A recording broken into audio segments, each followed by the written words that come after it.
Boa noite. Boa noite. Sejam bem-vindos. Com alegria? Sim, né? Muita alegria no coração. Que a nossa noite seja de muita paz. Que a luz do Cristo nos abençoe, recaia sobre nós, tocando os nossos corações, para que possamos absorver todo o bem. Certo? Nós vamos fazer aqui o estudo do livrinho Força Espiritual. E o título de hoje é: O que falta para você ficar em paz? Vamos falar hoje sobre a paz. Se você procura paz em sua vida, acredite que somente a paz de dentro trará a verdadeira paz de fora. Sem paz interior, o mundo externo poderá estar em calma, porém você fará guerra em toda parte. Então, como a gente sempre diz, toda cura é de dentro para fora. Toda paz é de dentro para fora. Não adianta a gente procurar algo externamente a nós, né? Nós somos todos partículas de Deus, partículas da grande força criadora. Consequentemente, somos co-criadores. Nós criamos tudo à nossa volta. Tudo que está à nossa volta, na materialidade, é uma emanação interior nossa. Então, como que eu posso buscar algo fora se não está em mim? Se sou eu que crio, se sou eu que emano, eu não consigo encontrar lá fora o que não está dentro de mim. É daí que a gente sempre fala da nossa responsabilidade sobre tudo que nos acontece, porque nós emanamos pensamentos, palavras, sentimentos, e tudo isso condensado cria tudo que está ao nosso redor. Então daí que ele fala, né? É a paz interior. Sem a paz interior, o mundo externo poderá estar calmo, porém você fará guerra em toda parte. Estar em paz consigo mesmo é aceitar seus limites, perdoar-se constantemente e ter humildade para reconhecer seus pontos fracos. Então, o que é estar em paz? É ter a consciência tranquila. É em tudo que nós fazemos, nós darmos o nosso melhor. Nós não vamos dar o melhor do melhor, porque nós estamos num processo de crescimento, num processo de amadurecimento espiritual. Todos nós, toda a humanidade, né? Ninguém é diferente. Então, eu preciso aceitar a minha luz e a minha sombra. Como filho de Deus, eu aceito que eu sou luz. Mas como um espírito ainda em progressão espiritual, eu tenho que aceitar que eu ainda tenho sombras, que eu ainda vou errar, porque todo aprendizado só acontece por tentativas e erros. A criança é assim, né? A criança está aprendendo. Então, quantas vezes ela cai? Quantas vezes ela faz coisas erradas que nós julgamos errado, né? Até ela aprender aquilo que é bom. Não vamos dizer aquilo que é certo, né? Porque o certo e errado é relativo. É relativo àquilo que nós concebemos como certo e errado. Mas para aprender algo bom, nós precisamos errar. E nós precisamos ter humildade para aceitar que nós vamos errar.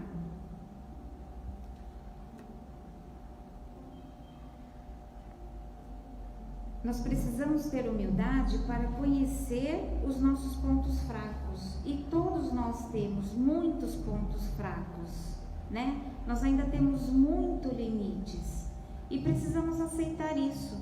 Por isso que a gente não pode dizer que a gente é melhor do que o outro, porque eu posso ser melhor num assunto e muito pior no outro. Então, né, tem um equilíbrio aí, tem que balancear.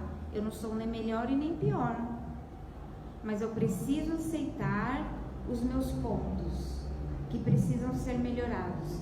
E o primeiro passo para isso é a busca do autoconhecimento. Se eu não me conheço, jamais eu vou conseguir enxergar os meus defeitos e também as minhas qualidades, né? Eu vou começar a aceitar o que os outros me falam sobre mim. E eu vou dar muita importância para isso, porque eu não tenho tempo de olhar para mim, eu não vou perder meu tempo olhando para mim mesma. Então eu vou acatar aquilo que o outro fala que eu sou. Se eu sou bom, se eu sou mal, eu vou acatando. Mas quem sabe que realmente eu sou eu mesmo. Eu preciso ter essa ciência, essa consciência de quem eu sou, de onde estão as minhas falhas. Se eu me conheço, se eu sei o que eu penso, se eu sei no que eu acredito, se eu sei o que eu estou sentindo, aí sim eu posso começar a reconhecer as minhas falhas, os meus limites, os meus erros. E aí eu tenho que ter humildade para aceitá-los, porque se eu não aceitá-los, eu não posso mudá-los, eu acho que ele está bom. No Evangelho tem um capítulo, né, falando sobre a humildade, muito bom, muito importante de ser estudado. Quando, porém, está reconciliado consigo próprio, você aceita as falhas alheias e perdoa sem hesitar. Então, quando nós estamos de bem com a vida, quando nós conseguimos detectar os nossos pontos fracos e perdoar as nossas falhas, só aí nós vamos conseguir perdoar o outro. Porque o perdão é um processo muito profundo.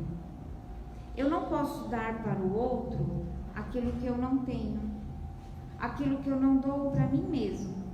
Então, se eu não sei me perdoar, se eu não me aceito como um ser humano no caminho da evolução, eu não me perdoo, como que eu posso perdoar o outro? Quando eu consigo começar o meu processo de auto-perdão, é porque eu estou reconhecendo as minhas falhas e consciente de que eu preciso melhorar. Só aí que eu vou realmente conseguir perdoar o outro. Porque quando eu ver o defeito do outro, a falha do outro, eu vou ter entendimento de que realmente é muito difícil mudar. Porque eu reconheço em mim e vejo o quanto é difícil mudar, o quanto dá trabalho ser uma pessoa melhor. Então eu olho para o outro, eu enxergo os seus defeitos, as suas falhas e sei o quanto é difícil. Eu começo a ter uma compreensão, só aí é possível começar o processo do perdão. Quando perdoamos nossos semelhantes, reconhecemos que estamos perdoando a nós mesmos, né? Então é um processo de duas mãos. Eu consigo perdoar, eu me perdoo, aí eu começo a perdoar o outro. E quando eu perdoo o outro, eu percebo que eu estou me perdoando. Porque na psicologia existe um processo que eles falam que é espelhamento ou transferência. Quando eu critico um defeito alheio da outra pessoa, eu estou enxergando aquele defeito nela, mas na verdade eu estou enxergando um defeito que existe em mim. Mas como eu não tenho humildade suficiente para aceitar e admitir esse defeito, Então eu transfiro para o outro, eu consigo enxergar no outro. Mas ainda sou muito orgulhosa, não consigo enxergar esse defeito em mim, então eu critico o outro. Então no processo do perdão é a mesma coisa. Observando os meus defeitos, por isso que se fala tanto em orai e vigiai, né? Orai para se conectar e pedir a luz, e vigiai a si próprio. Então, quando eu consigo detectar os meus defeitos, eu começo um processo de auto-perdão, porque eu estou vendo o quanto é difícil ser melhor. E quando eu começo o meu processo de auto-perdão, eu começo a perdoar também o outro, porque eu reconheço o quanto é difícil ser uma pessoa melhor. É bem complicado, né? Mas é possível. Um pouquinho de boa vontade, né?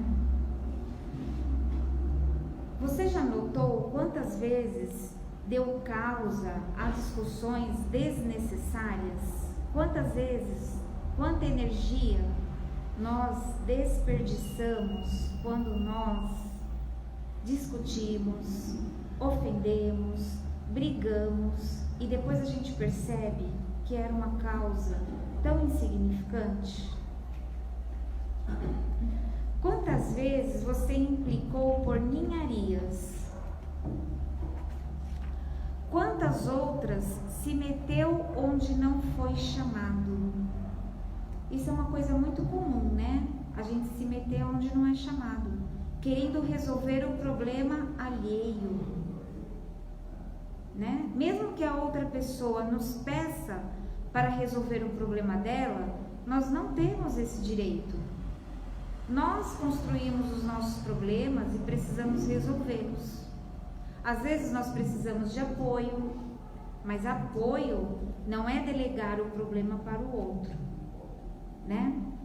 É uma mãozinha para nos ajudar no caminho, para nós resolvermos os nossos problemas, para que ninguém interfira no nosso livre-arbítrio.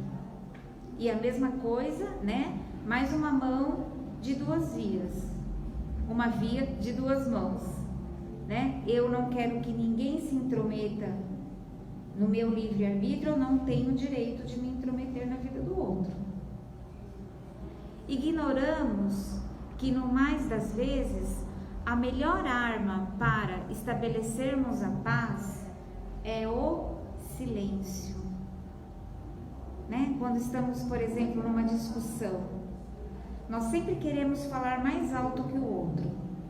Nós sempre queremos dar a última palavra para nos sentirmos superiores.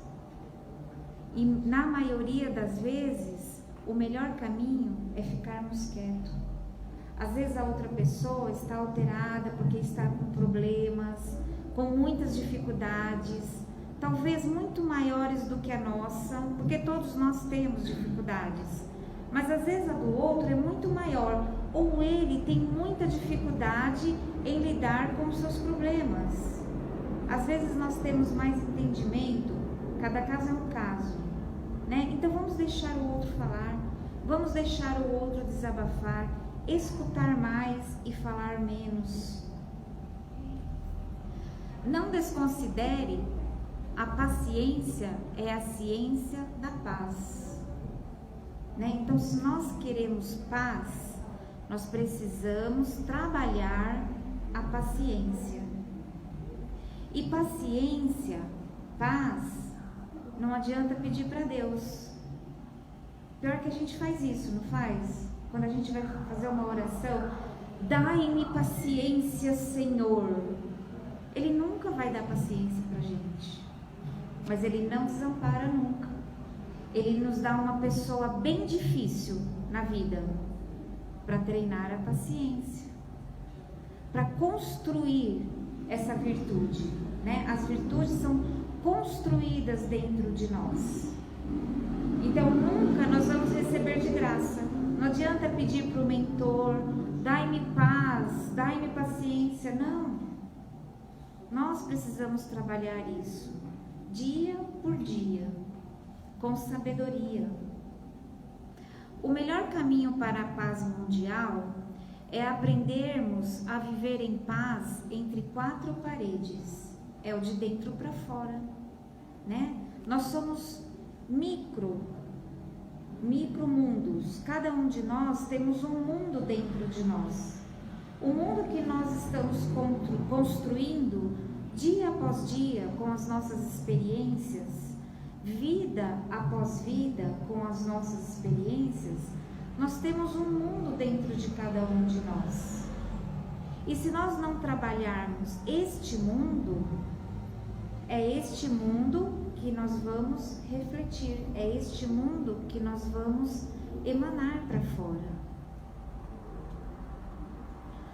Não haverá paz no lar sem aceitação incondicional dos nossos familiares.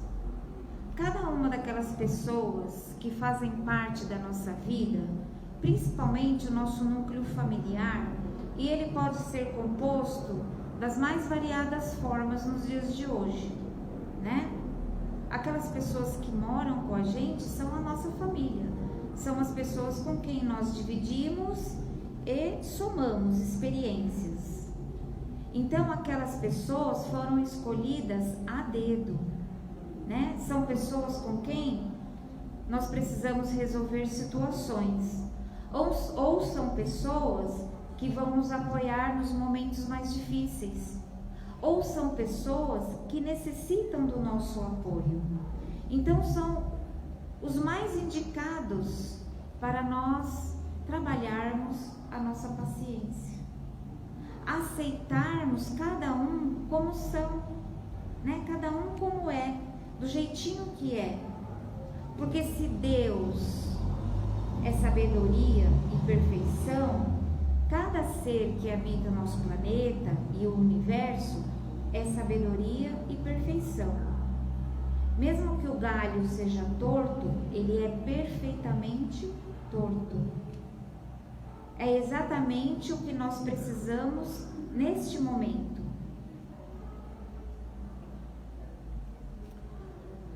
Deixa eu ver aqui.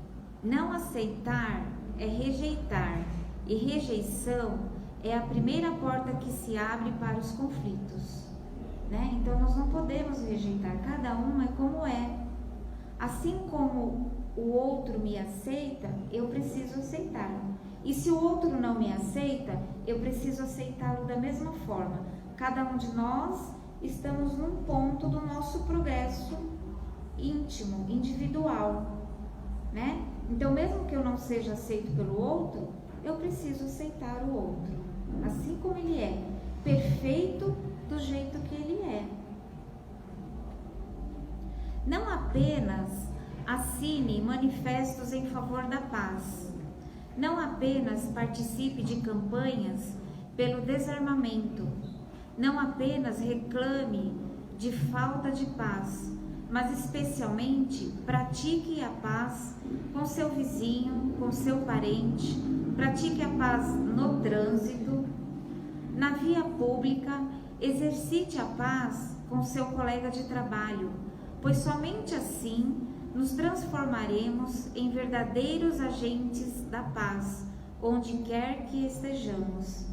Às vezes a gente pensa assim, nossa, vou participar daquela caminhada porque é pela paz mundial.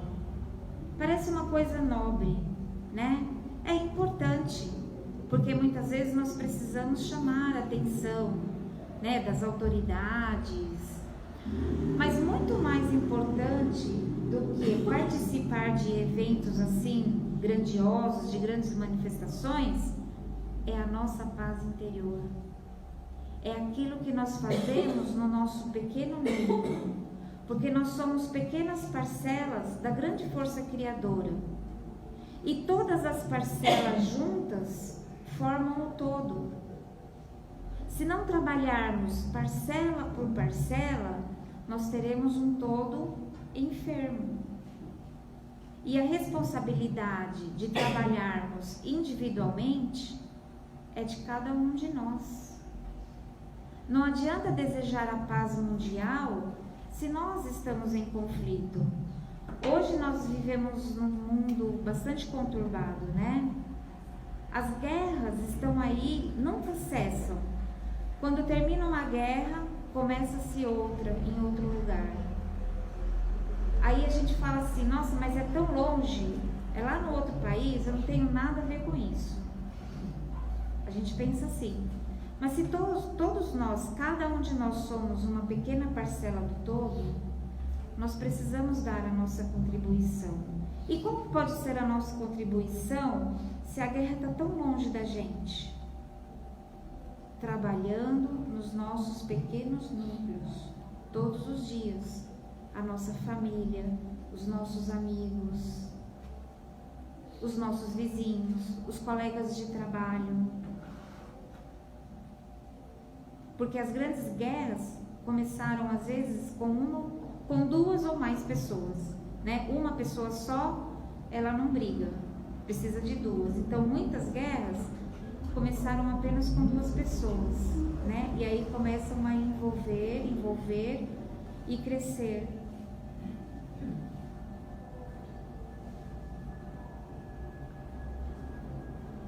E perante os seus adversários, evite qualquer espírito de vingança, pois de acordo com a oração de São Francisco, tantas vezes entoadas nos templos religiosos de todo o mundo, é dando que se recebe. Então aquilo que eu dou para o mundo é o que eu vou receber. E aí a gente volta lá no começo, né? Quando a gente falou que tudo que tem externamente a nós é o que foi emanado por nós. Então tudo aquilo que eu estou dando para o outro, de alguma forma eu vou receber de volta. A vida, ela é sábia, ela é perfeita. Aquilo que eu ofereço, eu recebo. Então se eu quero sentir paz, eu preciso trabalhar a paz dentro de mim. Todos os dias, todos os instantes, com todas as pessoas. Você está em paz hoje? Uma boa reflexão, né?